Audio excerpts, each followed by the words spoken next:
যখন পড়বে না মোর পায়ের চিহ্ন এই বাটে, আমি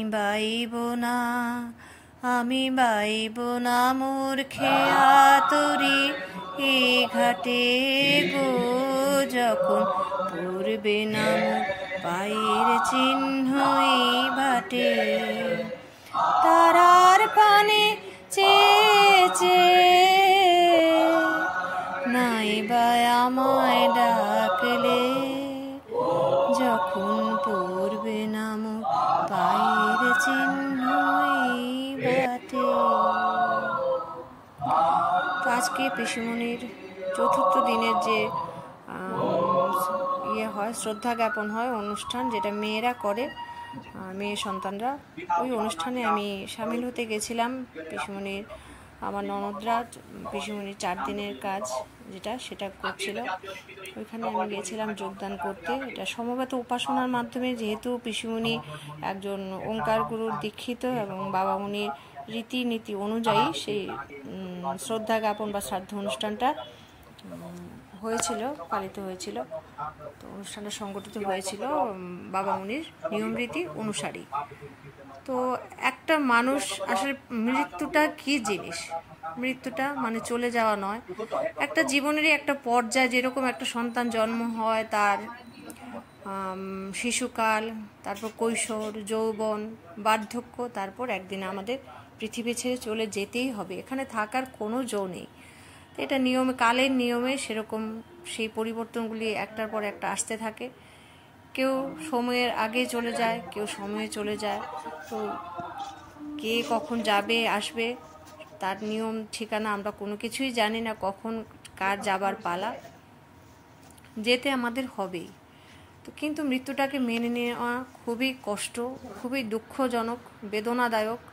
কেউ সহ্য করতে পারে না, সে কম বয়সী হোক, বেশি বয়সী হোক, কারোর মৃত্যুই সহ্য করা যায় না। সত্যি কথা, আমরা আপনজনকে ছেড়ে দিতে চাই না, চাই চিরদিন যেন আঁকড়ে ধরে বাঁচতে পারি আমরা, যারা আমাদের প্রিয়জন। কিন্তু কোথায় পারি? আমরা তো পারি না। কালের নিয়মে সেই আমাদের ছেড়ে ছেড়ে এক এক করে সবাই চলে যাবে একদিন আমিও চলে যাব।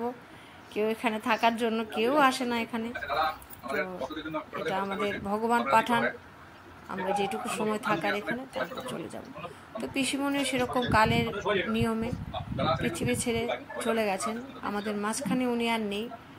তো কিন্তু আমরা চিরজীবন পিসিমণিকে মনে রাখবো। পিসিমণি যা যা করে গেছেন, সবাইকে খুব ভালোবাসতেন উনি, ভালো করে মানে আদর যত্ন করতেন। যখন যেখানে কোনো অনুষ্ঠান হতো পিসিমণি যেতে খুব ভালোবাসতেন। কেন কি? পিসিমণি যেন সবার সঙ্গে একটু দেখা করতে পারেন। পিসিমণি অনেক জায়গায় খেতেন না, যেহেতু উনি নিরামিষ ভোজী, অনেক হয়তো খেতেনই না, কিন্তু এমনিতে যেতেন যেন সবাইকে কাছ থেকে দেখতে পান আর কি। বৃদ্ধ বয়সে কী হয়, মানুষের সবার সঙ্গে একটু কথা বলার ইচ্ছা হয়, সবার সঙ্গে একটু দেখা করার ইচ্ছা হয়। ওই জন্য পিসিমণি সবসময় যে কোনো অনুষ্ঠানে যেতে খুব পছন্দ করতেন আর কি। শেষ সময়টা এরকম হয়েছিল।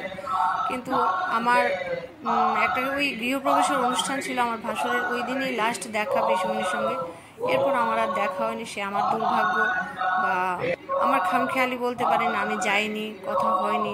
যার নিজের কাজে আমরা এতটাই ব্যস্ত হয়ে পড়ি, কখন যে কার যাবার পালা আসবে তখন আফসোস থেকে যায় শুধু, আর কিচ্ছু নয়।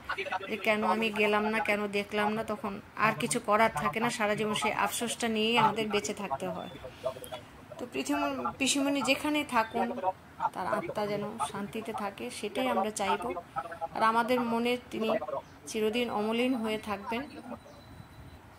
আর হয়তো পিসিমণিকে আমাদের দেখা হবে না, কিন্তু মনের গোপনে উনি চিরদিন একদম জল করে আমাদের হৃদয়ে থাকবেন।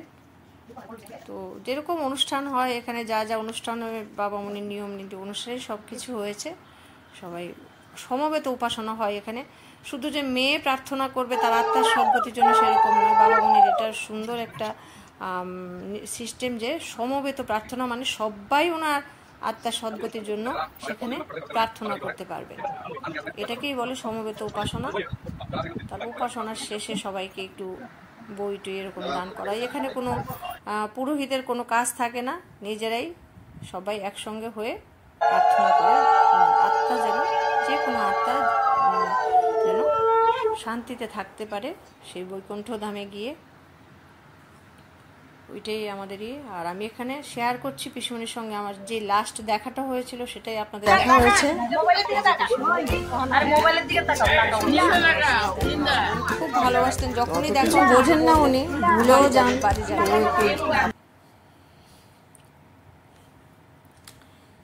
যেখানে থাকুক পিসিমণি খুব ভালো থাকুক, শান্তিতে থাকুক,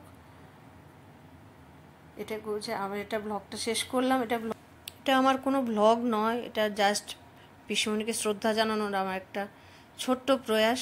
আপনারা ভালো থাকবেন, সুস্থ থাকবেন, সবাইকে ভালো রাখবেন।